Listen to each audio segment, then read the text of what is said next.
Philippians 2:20 says that பிலிப்பியர்கள் நிருபம் 2ஆம் அதிகாரம் 20வது வசனம். பிலிப்பி பத்திரிகை 2ஆம் அத்தியாயம் 20வது வசனம். For I have no man like-minded who naturally cares for your state. ஏனென்றால் உங்கள் காரியங்களை உண்மையாக விசாரிக்கிறதுக்கு என்னை போல மனுஷன் உள்ளவன் அவனே என்று வேறொருவனும் என்னிடத்தில் இல்லை. So Theodore uncle, we can say that he is someone who naturally cares for people. Theodore గారి గురించి నేను చెప్పగలిగిన మాట, ఆయన సహజంగా మానవులందరి గురించి చాలా చింత కలిగిన వాడు. தியோடர் ஐயாவை குறித்து நான் சொல்ல வேண்டிய ஒரு சாட்சி என்னவென்றால், அவர் உண்மையாய் மனுஷர்களை விசாரிக்கிறவராய் அவர் இருந்தார். And I thank the Lord for sending this man of God as a gift to the universal church. సార్వత్రిక సంఘానికి కొరకై దేవుడు అంకుల్ ని బహుమానముగా ఇచ్చాడని నేను నమ్ముతున్నాను. சர்வாதிக சபைக்கு இந்த ஊழியக்காரரை தேவன் பரிசாக கொடுத்தார் என்று நான் நம்புகிறேன். And today I stand as a voice of hundreds of young people, and if not hundreds, thousands of young people in Hebron and all over the world who were blessed through the ministry and life of the man of God. దైవజనుని యొక్క జీవితము ద్వారా, తన యొక్క సాక్ష్యము ద్వారా మార్చబడినటువంటి వందల మంది, వేలాది మంది హెబ్రోన్ యవనస్తులైతే ఏంటి, సార్వత్రిక ప్రపంచంలో ఉన్నటువంటి యవనస్తులందరి మధ్యలో నేను కూడా ఒక సాక్షిగా మీ మధ్య నిలబడుతున్నాను. தேவ ஊழியருடைய வார்த்தைகளை கொண்டு எப்ரோனில் இருக்கிற வாலிபர்கள் மாத்திரமல்ல, உலகத்தில் உள்ள அநேக வாலிபர்கள் அவருடைய வார்த்தையை கொண்டு தேவன் மாற்றி கொண்டு வந்தார். அதிலே நானும் ஒருவனாக காணப்படுகிறேன். For personally speaking, my connection with Theodore uncle, Theodore uncle తో నాకు వ్యక్తిగతంగా ఉన్నటువంటి సంబంధం గురించి నేను మాట్లాడాలన్నప్పుడు, தியோடர் அங்கிளோடு கூட தனிப்பட்ட வகையாக நான் இருக்கிற அந்த சம்பந்தத்தை குறித்து பேச வேண்டும் என்றால், my parents were they stayed in Abu Dhabi for more than 25 years and I was in Hyderabad. దాదాపు 25 సంవత్సరములుగా మా తల్లిదండ్రులు నాకు దూరంగా అబుదాబి అనేటువంటి ఆ యొక్క దేశంలో ఉండినారు, నేను హైదరాబాద్ లో ఉండినాను. 21 ஆண்டுகளாக அபுதாபியிலே என்னுடைய தாய் தகப்பன்மார்கள் இருக்கிறார்கள். நான் எப்ரோனிலே காணப்படுகிறேன். And in between, when my mother came from Abu Dhabi, she took me, she said, I'll take you to a man of God, and she took me to the room of Theodore uncle. నన్ను మా అమ్మగారు వచ్చినప్పుడు నిన్ను దైవజనుడు Theodore గారి దగ్గరికి తీసుకుని వెళ్తానని అంకుల్ రూమ్ లోకి నన్ను తీసుకుని వెళ్ళింది. அப்பொழுது என்னுடைய தாயார், நான் உன்னை அங்கே தியோடர் அங்கிள் அவருடைய அறைக்கு கொண்டு செல்கிறேன் என்று என்னுடைய தாயார் அவர் இருக்கிற அறைக்கு என்னை கொண்டு சென்றார்கள். And when I went inside, uncle asked me the first question, how many chapters do you read every day? నేను గదిలోనికి వెళ్ళిన వెంటనే నన్ను అడిగినటువంటి మొదటి ప్రశ్న, ఈ దినమున నీవు ఎన్ని అధ్యాయాలు దేవుని వాక్యం చదివేవని అడిగాడు. அறைக்குள்ளாக சென்று நான் அவரை பார்த்த பொழுது அவர் கேட்ட முதல் கேள்வி, இந்த நாள் எத்தனை அதிகாரங்கள் நீ வாசித்தாய்? And I said, I read one chapter in the morning and one chapter in the evening. నేను చెప్పాను, ఉదయకాలమున ఒక అధ్యాయం చదువుతున్నాను, రాత్రి ఒక అధ్యాయం చదువుతున్నానని చెప్పాను. அப்போ நான் சொன்னேன், காலையிலே ஒரு அதிகாரம் வாசிப்பேன், இரவு நேரத்தில் ஒரு அதிகாரம் வாசிப்பேன் என்று சொன்னேன். He said, that's not sufficient, start reading 10 chapters every day starting from Genesis, he said. తర్వాత నాతో అంకుల్ చెప్పాడు, నువ్వు అలాగ చదవటం సరిపోదు, కాబట్టి ప్రతి దినము కూడా ఆదికాండం మొదలుకొని ప్రతి దినము 10 అధ్యాయాలను చదవాలని చెప్పాడు. உடனே அவர் சொன்னார், ஒரு நாளுக்கு ஒரு அதிகாரம் படிப்பது போதாததாக இருக்கிறது, 10 அதிகாரங்கள் நீ படிக்க வேண்டும்.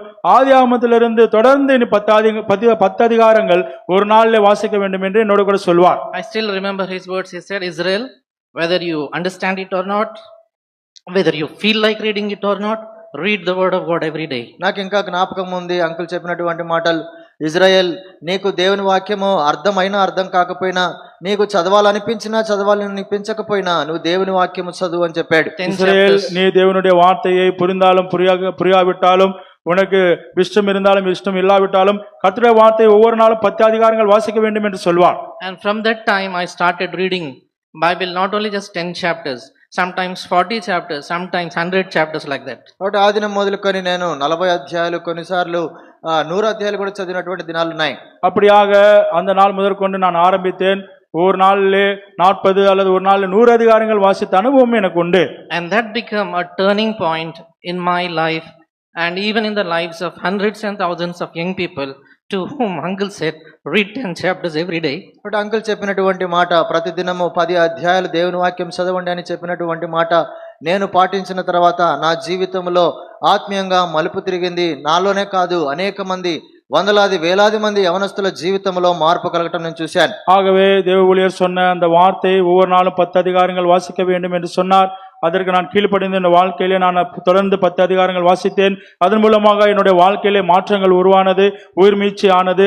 எனக்கு மாத்திரமல்ல, இதே போல யார் செய்கிறார்களோ அநேகருடைய வாலிபர்களுடைய வாழ்க்கையிலே ஒரு மாற்றத்தை தேவ ஊழியர் மூலமாக நாங்கள் பெற்றுக்கொண்டோம். And today, if we are doing God's work in any capacity after God, for many of the young people in Hebron and all over the world, after God, it is Theodore uncle. కాబట్టి దేవుని తర్వాత అంతటి పరిచర్య హెబ్రోన్లో కానీ మిగిలిన ప్రదేశాల్లో జరిగిందంటే అది థియోడర్ అంకుల్ ద్వారా నేను చెప్పగలను. ஆகவே வாலிபர்கள் மத்தியிலே விசேஷமாக அநேக ஊழியங்கள் நடந்தது என்றால், எப்ரோன் மற்றும் சுற்று அநேக தேசங்களிலே இடங்களிலே நடந்ததென்றால் அது Came to Hebron. 2017వ సంవత్సరంలో యూత్ క్యాంప్ కొరకై అంకుల్ హెబ్రోన్కి వచ్చినప్పుడు 2017ஆம் ஆண்டு கடைசி வாலிப முகாமுக்கு அவர் வந்த பொழுது He said, I may never see your faces again. Uncle చెప్పారు, మీ ముఖములు మళ్ళీ నేను తిరిగి చూడనేమో అన్నాడు. அப்பொழுது அவர் சொன்னார், நான் திரும்ப உங்கள் முகங்களை காண முடியாதோ என்று சொன்னார். And my voice choked at the time when I was translating. అంకుల్కి నేను తర్జుమా చేస్తున్నప్పుడు ఆ మాటలు పలకటానికి నేను ఎంతో చాలా ఇబ్బంది పడ్డాను. அந்த வார்த்தை சொல்லும் பொழுது நான் மிகவும் கஷ்டப்பட்டேன். ஏனென்றால் அவருக்கு நான் மொழிபெயர்த்து கொண்டிருந்தேன். அந்த வார்த்தை நான் சொல்ல முடியாமல் போனது.